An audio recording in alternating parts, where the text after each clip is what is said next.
Horas dan salam sejahtera bagi kita semua, para sahabat pendengar renungan harian Carpe Diem dari HKBP Bumi Anggrek, Bekasi, Resort Bumi Anggrek, Bekasi. Kita kembali bertemu untuk merenungkan firman Tuhan di hari ini, Selasa 19 Agustus 2025.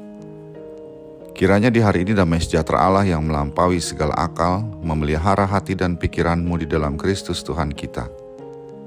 Mari kita memulai perenungan firman Tuhan dengan menyanyikan buku ND nomor 363, baitnya yang ke-14.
Firman Tuhan untuk kita renungkan hari ini adalah yang tertulis dalam Yeremia 33 ayat 10 dan 11.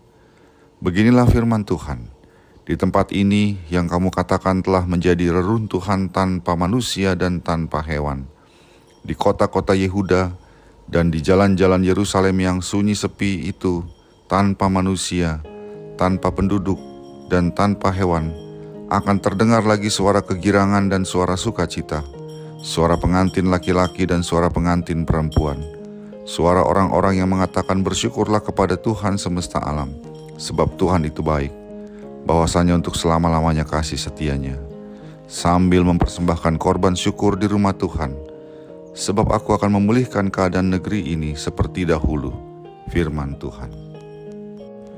Warsawa adalah kota di Polandia yang pernah mati, namun hidup kembali. Kota ini hampir rata dengan tanah karena hancur lebur akibat Perang Dunia Kedua. Pemerintah Nazi Jerman pada tahun 1944 melakukan pemboman dan serangan darat ke kota itu, lalu dengan sengaja menghancurkan hampir semua bangunan dan infrastruktur di kota itu.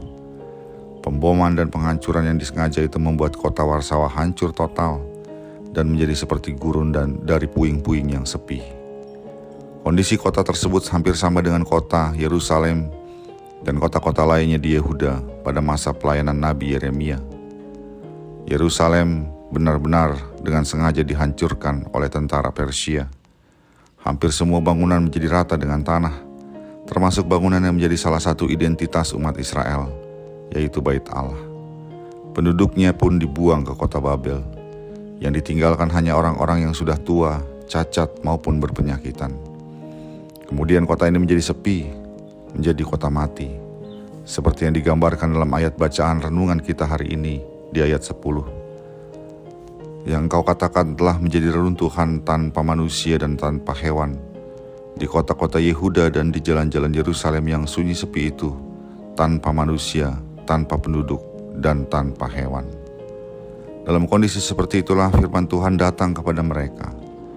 Firman yang menyatakan bahwa kota itu akan dipulihkan, dibangkitkan kembali menjadi kota yang ramai. Akan terdengar lagi suara kegirangan dan suara sukacita, suara pengantin laki-laki dan suara pengantin perempuan, suara orang-orang yang mengatakan bersyukurlah kepada Tuhan semesta alam, sebab Tuhan itu baik, bahwasanya untuk selama-lamanya kasih setianya, sambil mempersembahkan korban syukur di rumah Tuhan. Bagi umat Israel pada zaman itu janji ini terdengar indah, namun mereka sangat tidak yakin akan terjadi. Kota itu sudah benar-benar hancur, sedangkan penduduknya yang mampu dan sehat tidak diperbolehkan lagi tinggal di sana atau berkunjung ke sana. Mana mungkin bisa dibangun kembali dan pulih seperti zaman dahulu? Siapa yang akan melakukan dan dari mana uangnya? Namun pada kenyataannya kota itu, kota Yerusalem dan juga kota-kota di sekitarnya terbangun kembali, yaitu pada masa Nehemia dan Ezra. Dan hingga kini kota Yerusalem masih berdiri dan ramai ditinggali dan dikunjungi oleh orang-orang. Sahabat Carpe Diem yang dikasihi Tuhan, seringkali ketika kita berada dalam suatu kondisi yang amat parah, nampaknya tidak ada lagi suatu harapan. Semua sudah seperti kota Yerusalem dan Warsawa, sepi dan mati. Dalam kondisi yang demikian, mudah saja akhirnya kita menjadi putus asa. Kita menjadi stres, mudah marah, dan emosi lainnya yang tak terkendali. Bahkan mungkin kata-kata penguatan dari sahabat dan yang juga dari firman Tuhan menjadi terdengar hambar dan kosong. Dan akhirnya mengambil jalan pintas yang tidak diperkenankan Tuhan untuk keluar dari masalah. Misalnya merampok atau mengandalkan kekuatan dunia dan kuasa gelap. Namun firman Tuhan yang kita renungkan hari ini menjadi suatu pengingat dan pendorong bagi kita, bahwa dalam situasi sesulit dan sehancur apapun, kita harus tetap kuat dan sabar, sebab pemulihan dari Allah tetap tersedia.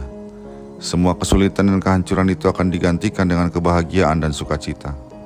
Apa yang dijanjikan Allah seperti yang dikatakan dalam firman Tuhan hari ini benar-benar terjadi bagi umat Israel. Yerusalem dan Yehuda benar-benar dipulihkan seperti sebelum dihancurkan.